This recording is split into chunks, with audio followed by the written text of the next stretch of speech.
welcome to another episode of Frenemies. We're at number 10. My name is still Julia, and I am here to talk marketing with sales, and that is. Ahmet Albayrak, your beloved sales guy. It's like he can appear at your door anytime to sell you something. That's exactly how this works. And today we're talking tech stack. What is the tech stack of our dreams? What are the tools that we absolutely need? What are the tools we want to have?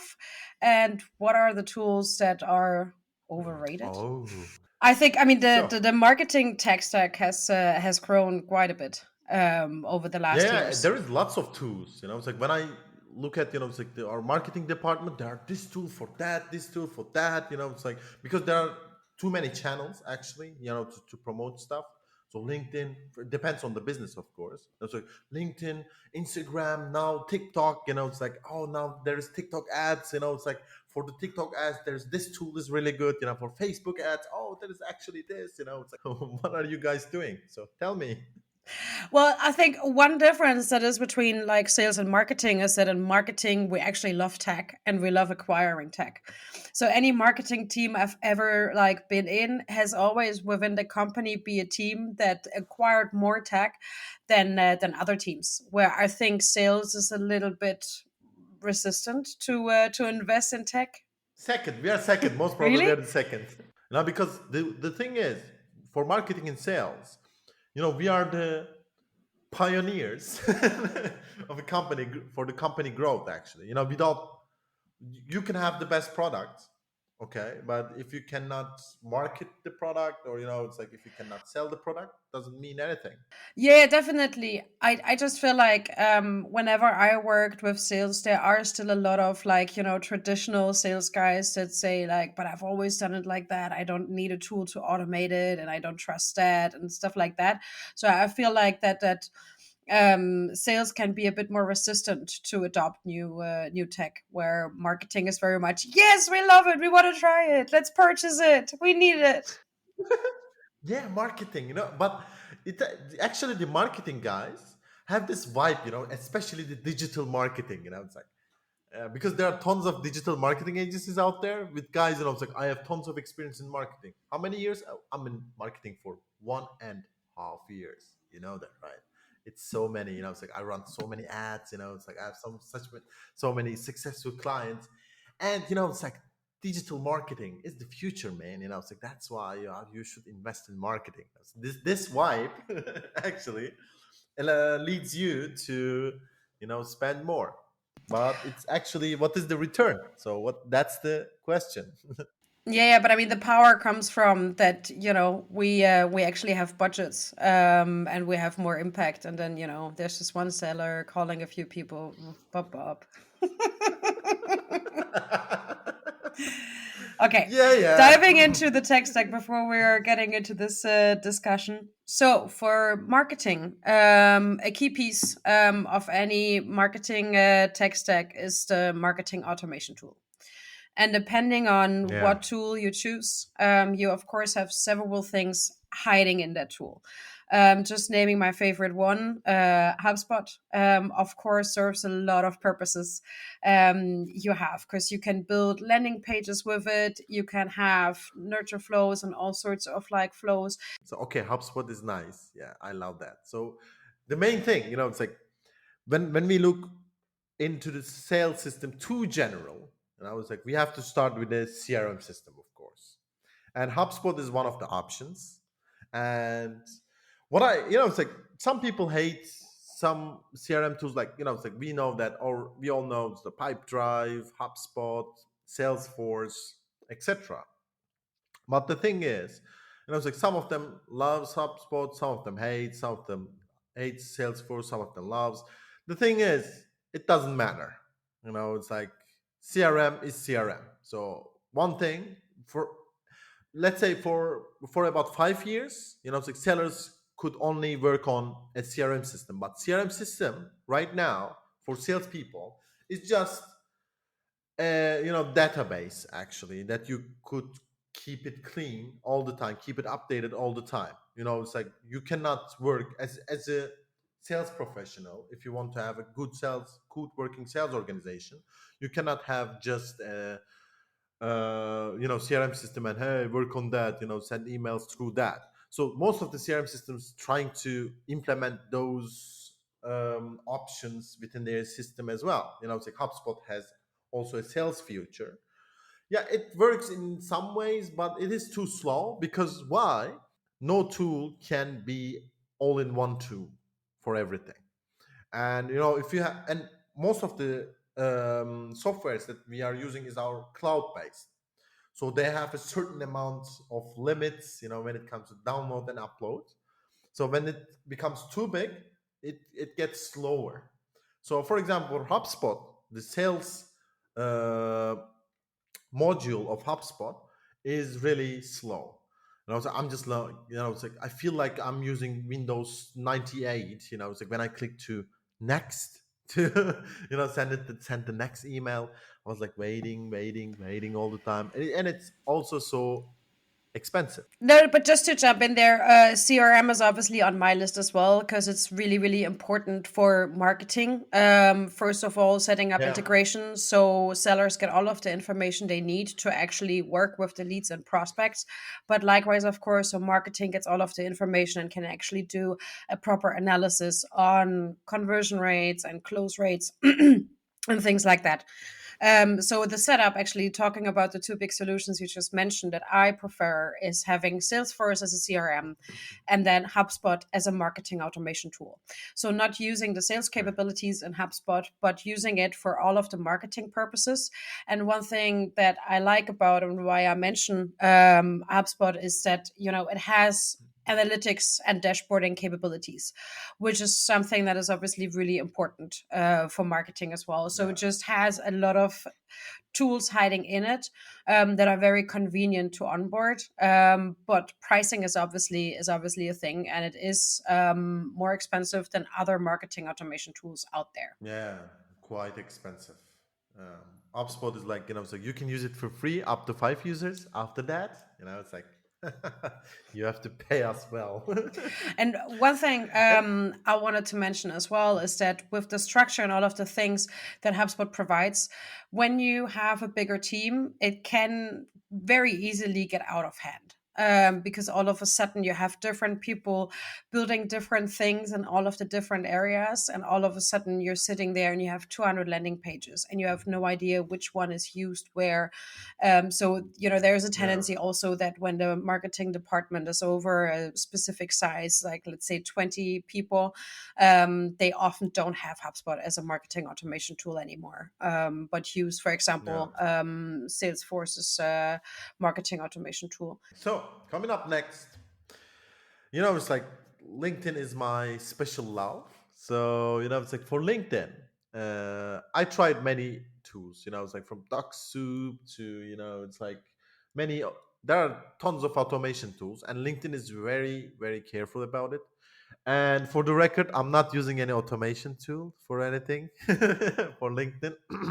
But if I would use one thing, that would be the LinkedIn helper. It is the most complicated, but at the same time most advanced software out there that makes your LinkedIn, your outreach sequence really personalized. And it's like it gets the it's like the easy jobs, the recurring tasks. It's like it's like everything automatically, everything that you don't need to do. It's like get on the profile, follow up the profiles, the in order to warm up the leads. It does a really great job. But for the record, the prospects that I'm reaching out, I'm really interested in your profile. I'm not using any automation tool. That's why LinkedIn Helper would be one of my favorites. I have competitors of theirs standing on my list that is called Ripify. I think it's the same system. One thing that I find difficult with those solutions is kind of how they fit into a bigger organization. First of all, because you connect sellers' LinkedIn profiles to it.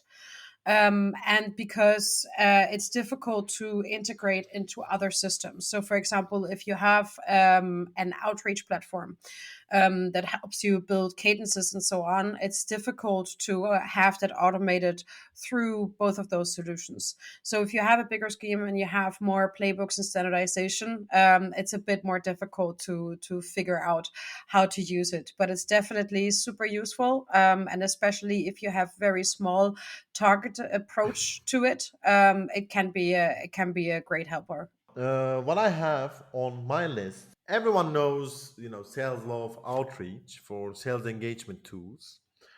But, it's like, I don't want to talk about those. You can always, so everyone talks about those stuff. But Snow.io, it really works nice and smooth. It's like, actually, they have a native integration with Linkit Helper as well.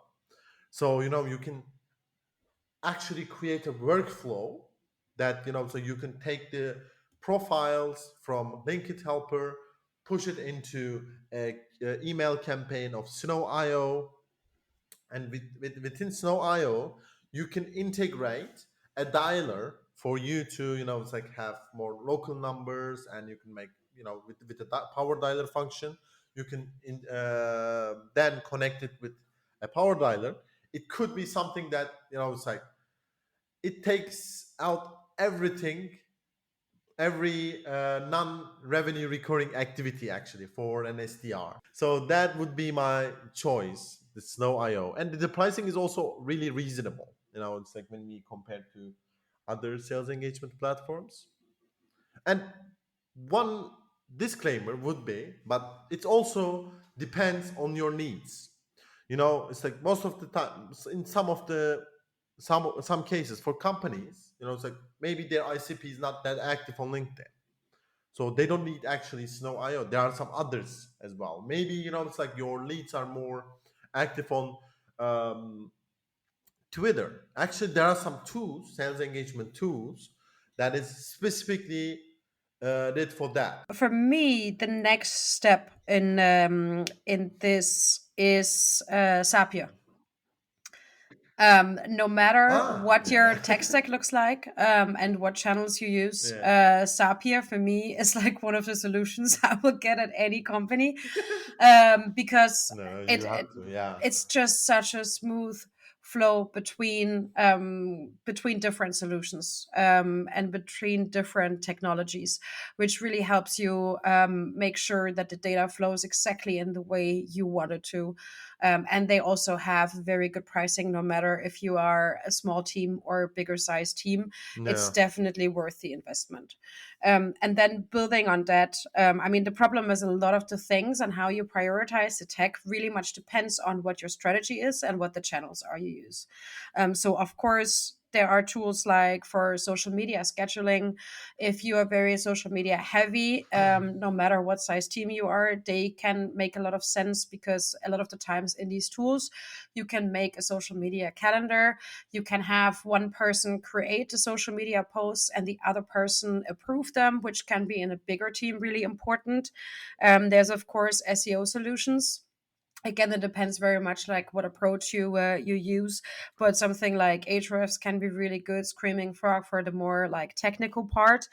A webinar platform, if you are running very webinar heavy, or very video heavy. One thing I really like with webinar platforms is that you can use it for several purposes. So you can have sellers record an on-demand demo and things like that, and it makes it very easy without you having to kind of do all of that yourself. And sometimes the platforms also have editing in it. So webinar platforms, but of course only if you are very video heavy and webinar heavy, as you should be right now. And then the next yeah. thing for me is the CMS. Uh huh. What is your favorite CMS tool? They're all shit. No, There are but some good ones. there are some good ones, but every CMS has limitations, as every tool has. but it's just CMS is only as good as kind of the setup it is in, and that of course also relates to the website technology and how well that integrates. No. So every CMS has their ups and downs, and I know that developers would disagree with my personal opinion on good CMS systems. I mean, obviously, WordPress is very easy to use. It has a lot of nice Yeah. SEO tools built in, but I know that from a development point of view, WordPress doesn't have a great setup to actually develop pages in. But that's that would be one of them. But a CMS has to be named because obviously marketing works heavily with it, and also the website technology. It is just a really important piece for us in marketing because our website is kind of the heart of the marketing department, and at the same time also the face. So obviously, as head of marketing, I mean, I feel heavily judged by our website and how our website looks and the messaging on it and stuff. So obviously, all of the technology built around it is really important. Yeah, exactly.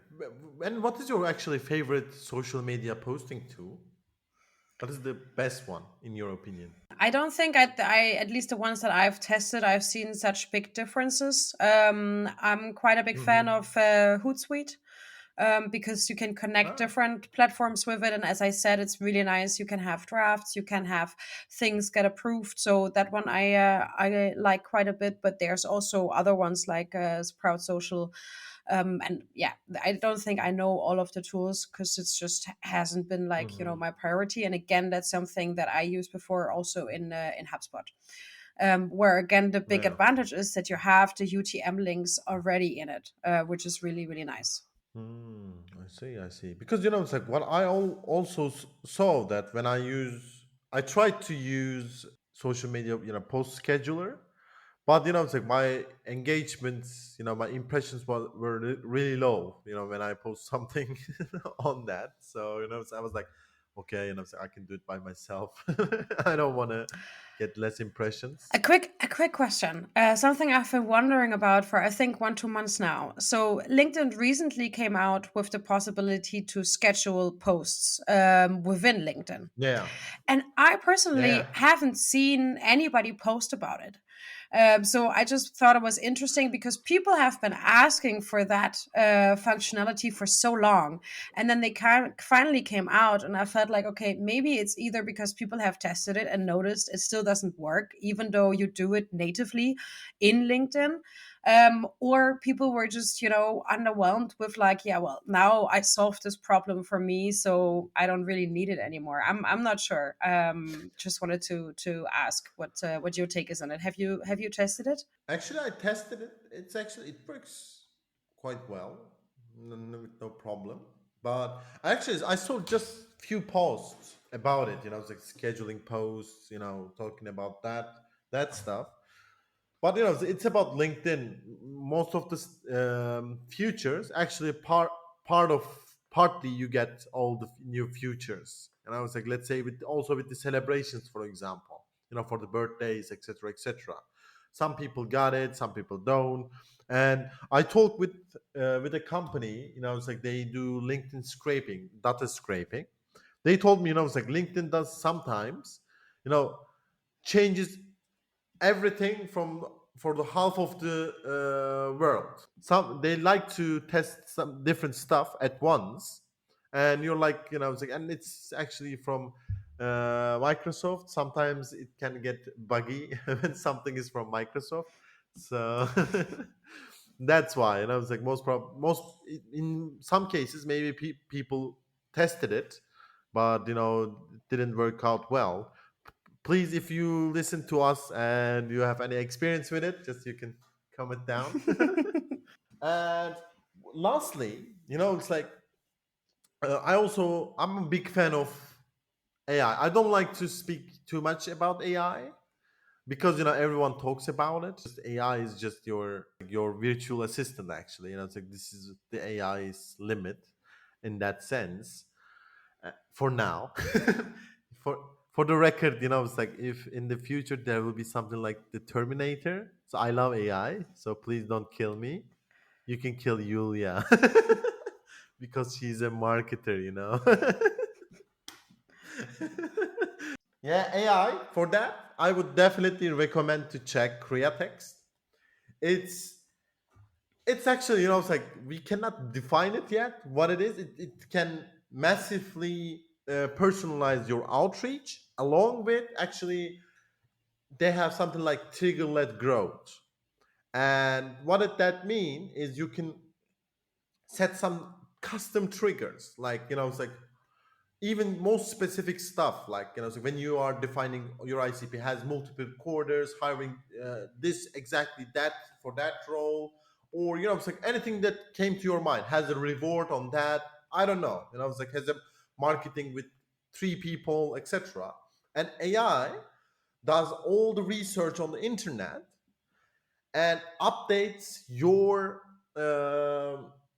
CRM according to those information automatically. It's like it's for me. Wow, Yeah, that's true. I love That's that. cool stuff. Yeah. Yeah, that is really cool. It's like too cool to have. I So let's have go. Okay, you have a tech stack. Go. Yes, I have next up the not so sexy solutions or topics.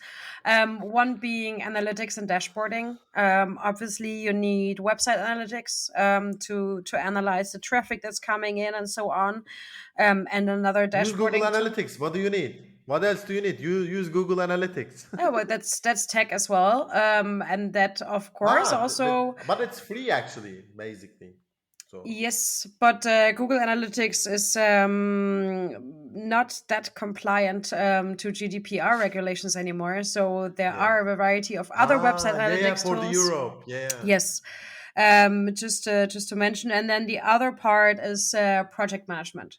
A project management tool is really important, actually, no matter how big your team is, because it helps you, plan content, align with the other team members, brief the graphic team or whoever in your team is involved with graphic, even if it's just yourself, get approval of things. So, project management tool is really high up the list for me. If you are a smaller team and you don't have budget for that, I would recommend Trello. If you are in a bigger setup, I would recommend Monday, Monday.com, they're called, Hmm. which I also really like. They have too many ads actually. I got them on YouTube. Monday.com, your task manager, project manager, your CRM. It's like, Yeah, I think they do a lot of great stuff. I would recommend them as a project management tool. I can't really see them like, as a CRM, but either way, there are great solutions out there that help you make great Notion. plans. You can actually use Notion for that as well. With new AI future, maybe it would be much more helpful, right? Yeah. Did you use Notion for No. that? So it's like you was too quiet, too quiet. No, no, no. But I have next up on the list something that actually connects sales and marketing, and that is sales content management. Yeah. No, so for me, that is not a must have, but it is depending again on the size of the organization and the teams. It's an important puzzle piece because as a marketer spending a lot of time on briefing sellers, it takes a lot of time and you still get questions from sellers that haven't gotten the memo or don't know where to find the link, and then you have to spend time digging that up.